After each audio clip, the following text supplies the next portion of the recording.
Apartado 3. El proceso de inversión en la empresa. Recordad que, como hemos visto en el apartado 1 de este tema, de acuerdo con la definición de Masse, inversión es un proceso bastante complejo y, por tanto, para realizar la decisión de inversión de manera correcta, debemos dividir el proceso en una serie de etapas.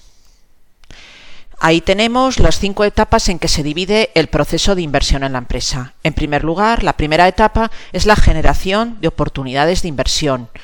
En segundo lugar, la estimación de la dimensión de las oportunidades de inversión. En tercer lugar, evaluaremos esas oportunidades de inversión. En cuarto lugar, seleccionaremos los proyectos de inversión y en quinto lugar ya llevaremos a cabo la implementación del proyecto y revaluación del proceso. Vamos a analizar estas etapas, en primer lugar, de una manera simplificada, sencilla, a continuación, es decir, en qué consiste en general cada una de ellas, y después ya estudiaremos la etapa 2, 3 y 4 de manera pormenorizada. La etapa 2 al final de este tema y la etapa 3 y 4 las estudiaremos de manera detenida en el tema 4 de lo que es la asignatura. En cuanto a la primera etapa, solamente la vamos a estudiar aquí de manera general, que es la generación de oportunidades de inversión. Hemos dicho que consiste en generar oportunidades de inversión de acuerdo con el plan estratégico de la empresa. ¿Por qué digo que no vamos a estudiarla más que aquí y no vamos a estudiar más? Pues porque es una etapa que todavía no se ha desarrollado en las finanzas, en la disciplina científica de finanzas. Es decir, no existe una teoría contrastada que explique cómo las empresas generan las oportunidades de inversión.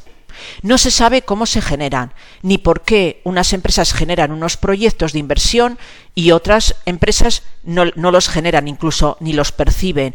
Y un mismo proyecto de inversión, una oportunidad, puede ser rentable para una empresa y para otros no. Es decir, tenemos intuición de lo que sucede, pero no existe una teoría científica que nos diga por qué suceden estas cosas. Lo único que podemos diferenciar o saber en esta etapa es que las oportunidades de inversión pueden ser de dos tipos. Oportunidades de inversión externas a la empresa, como puede ser, por ejemplo, una fusión o una absorción o una adquisición de una empresa. ¿Qué quiere decir una oportunidad de inversión externa a la empresa? Pues que directamente adquirimos una empresa en funcionamiento y por lo tanto compramos todo el paquete, sus recursos humanos, sus empleados, sus equipos de producción, etcétera, etcétera, y sigue funcionando. Lo único que hacemos es comprarla. Eso decimos que es una oportunidad de inversión que no se ha generado en la empresa, sino que se ha adquirido porque se ha generado externamente. Por otra parte, existen las oportunidades de inversión internas a la empresa, es decir, que la empresa en sí misma decide que va a llevar a cabo una inversión y realiza ese proceso de inversión con sus 5 etapas dentro de la empresa. ¿Vale? Eso es lo que vamos a estudiar nosotros en esta asignatura, la generación de oportunidades de inversión internas a la empresa. Por ejemplo, una empresa, el ejemplo de los hoteles, ¿no? Es decir, decido que voy a abrir un hotel en otro país y compro un solar, edifico el hotel y le pongo en funcionamiento. Contrato a personal, adquiero todo el mobiliario que necesito para las habitaciones, etcétera, etcétera. Sin embargo, una oportunidad de inversión externa a la empresa sería adquirir directamente un hotel en funcionamiento en ese país que ya esté funcionando y que quieran venderlo. ¿De acuerdo? Bueno, una vez determinada qué oportunidades de inversión son a las que nos vamos a referir en el proceso de inversión que vamos a estudiar en el tema 3 y en el tema 4, pasamos a la segunda etapa, porque no podemos decir nada más de manera científica sobre esta primera etapa. En la segunda etapa, a la que dedicaremos más tiempo al terminar las 5 etapas, en el siguiente apartado del tema, en la segunda etapa consiste en la estimación de la dimensión financiera de esas oportunidades de inversión que hemos generado en la etapa 1. ¿Qué significa estimar la dimensión financiera? Lo que significa es traducir en números, es decir, en euros o en valores monetarios, toda la información relativa a esa nueva oportunidad de inversión. Vale, ¿qué vamos a hacer? lo vamos a caracterizar siempre por la corriente de cobros y pagos que origina la empresa a lo largo del tiempo. Es decir, estimar la dimensión financiera es determinar qué cobros y qué pagos me va a generar esa oportunidad desde el momento en que se instala en la empresa, la pongo en funcionamiento, hasta el final de su vida útil. ¿Cuántos cobros y pagos me va a generar? No vamos a utilizar nunca la versión renta, ingresos y gastos, sino cobros y pagos, es decir, versión monetaria.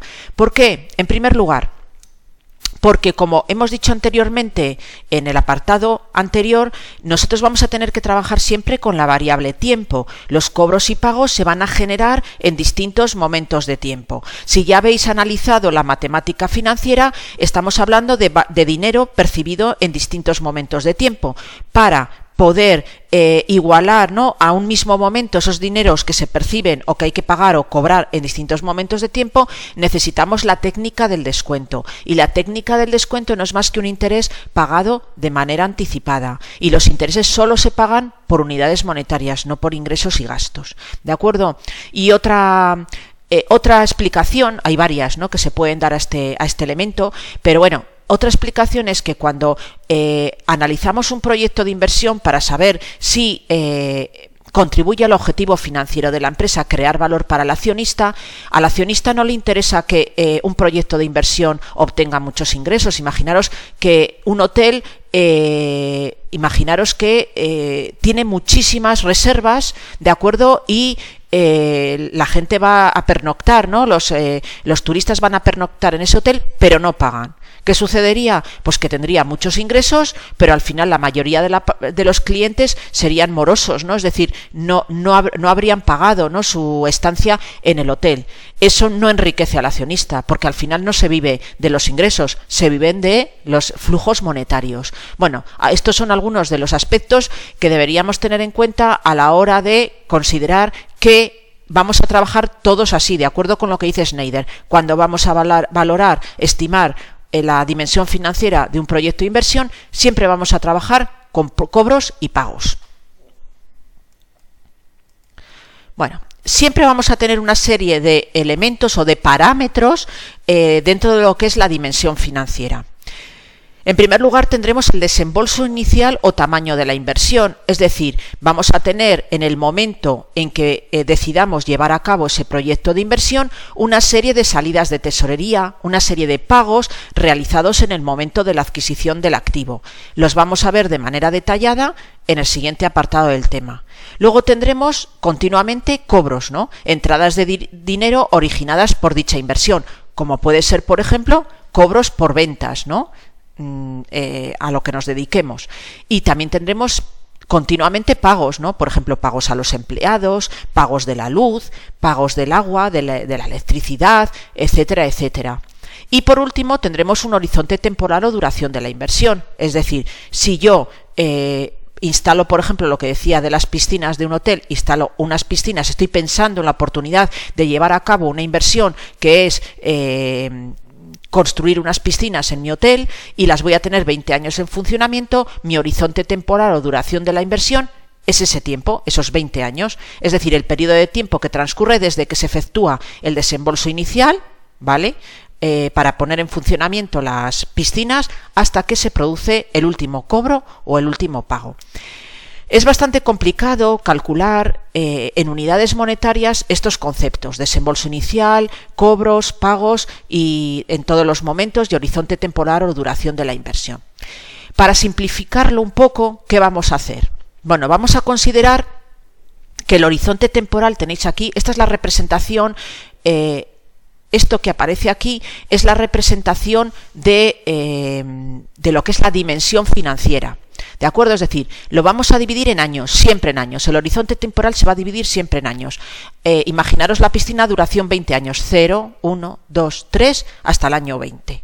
¿Y qué vamos a hacer? Vamos a calcular que es respecto a la diapositiva anterior, el desembolso, es decir, todos los pagos que se efectúan en el momento inicial, en el momento, ¿no?, en que se pone en funcionamiento esa inversión, y yo tengo que ir asignando aquí todos los cobros y pagos que genera el proyecto durante los 20 años. Como eso es muy complicado, porque los cobros y pagos se generan día a día en una empresa, Imaginaros, yo a lo mejor cobro las entradas de la piscina al día, pago a mis empleados cada 30 días, pago el cloro cada 20 días, es decir, continuamente cada día tendría cobros y pagos. Para poder valorar eso es muy complicado y entonces hemos llegado todos los en finanzas, ¿de acuerdo? En la teoría de la inversión hemos llegado todos al acuerdo en que vamos a dividir el horizonte temporal en años y todos los cobros y pagos vamos a aceptar que se generan de manera conjunta al final del año considerado. Es decir, todos los cobros y pagos que se generan desde el 1 de enero hasta el 31 de diciembre, todos van de manera conjunta al 31 de diciembre del año 1. Y así sucesivamente. Si son cobros y pagos del año 2, todos los unimos y los generamos todos de manera conjunta el 31 de diciembre del año 2. ¿Qué sucede? Pues que se ha comprobado empíricamente, científicamente, que el error que se comete al hacer esto es mínimo, pero se facilita enormemente los cálculos después para valorar los proyectos de inversión.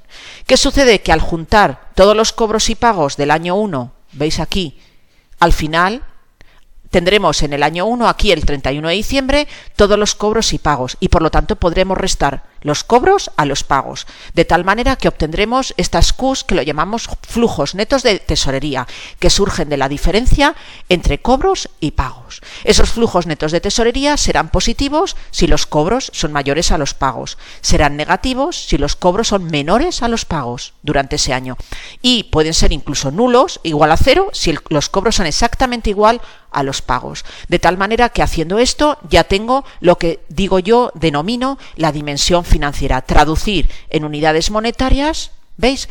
Todos los cobros y pagos que va a generar el proyecto de inversión a lo largo de su duración, a lo largo de su horizonte temporal de planificación. ¿De acuerdo? En cuanto a la etapa 3, una vez que ya tengo mi dimensión financiera en esa recta que acabamos de ver, tengo ahora de nuevo un problema. Yo tengo que valorar, ¿de acuerdo?, las oportunidades de inversión. Se trata ahora de resumir de alguna manera toda esa información que tengo del desembolso en el año 0 y de los flujos netos de tesorería del año 1, del año 2, del año 3 en un solo dato.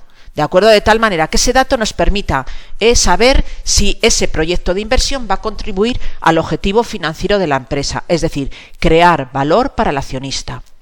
Como ese objetivo de creación de valor es muy complejo o muy general, lo que vamos a hacer es más operativo y lo que vamos a utilizar es una serie de criterios que nos van a medir la rentabilidad y la liquidez de esos proyectos de inversión. Es decir, son criterios que vamos a ver en el tema siguiente, en el tema 3, criterios que nos van a permitir resumir en un solo dato lo que es toda la dimensión financiera del proyecto de inversión y determinar si ese proyecto es rentable o es líquido. Una vez determinado si los proyectos son rentables o líquidos, ¿qué va a suceder? Que si han superado la etapa 3, es decir, son proyectos rentables o líquidos, ahora tendremos que elegir cuál vamos a llevar a cabo. ¿Por qué? Pues puede ser por dos causas. Primero, porque no tengamos recursos financieros suficientes para llevar a cabo todos aquellos proyectos de inversión que en la etapa 3 se ha determinado que son rentables o líquidos, de tal manera que tendremos que elegir, de acuerdo con nuestra limitación de recursos financieros, los más rentables o los más líquidos. O bien, sí que tenemos recursos financieros, pero a lo mejor no queremos llevar a cabo todas las oportunidades de inversión. Imaginaros que hay 3 empresas constructoras que estoy valorando la posibilidad de que me realicen las piscinas dentro del hotel. Yo no quiero que las 3 empresas me hagan esa obra, sino buscar la mejor empresa, la que me va a ofrecer el mejor servicio y la que va a permitir llevar a cabo una inversión en piscinas la más rentable o la más líquida. Entonces, en ese caso tendré que elegir de 3 proveedores con cuál me quedo. Ya no es cuestión de limitación de recursos financieros, sino de que son los 3 proyectos que me presentan las 3 empresas constructoras son mutuamente excluyentes. ¿Qué sucede? Pues que una vez que hayamos obtenido la rentabilidad o la liquidez en la etapa 3, lo que vamos a hacer es que esos criterios que me permiten medir la rentabilidad o liquidez que vamos a ver en el tema 4, me van a permitir también jerarquizar, es decir, saber cuáles son las más rentables y cuáles son las más líquidas. Entonces, ¿de qué vamos a elegir? Pues entre 2 rentables elegiremos en primer lugar la que es más rentable y entre dos líquidas la que tiene mayor liquidez. De tal manera que esos criterios que ha desarrollado las finanzas, la teoría de la inversión, para valorar los proyectos de inversión en la etapa 3, también me van a permitir jerarquizar esos proyectos de inversión